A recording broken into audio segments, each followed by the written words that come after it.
Hello, in this video I'm gonna show you how to use the night vision camera on your RUGONE Xever 7 Pro.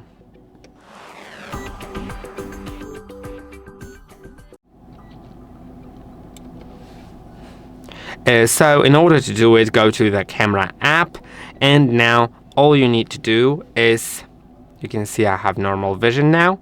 When I set it to night vision, even if the lights are off, it'll still see everything.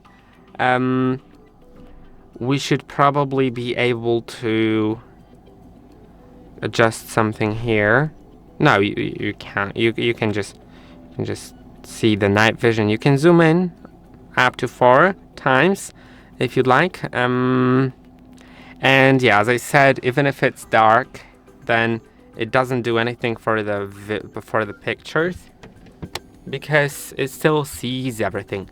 So I think that's great. So now, like, my camera doesn't see it, but I do see it on the phone. I'll just turn the brightness up on the phone. As you can see, it is still all visible. So I hope that this video was helpful. Don't forget to like, subscribe, and I'll see you in the next one.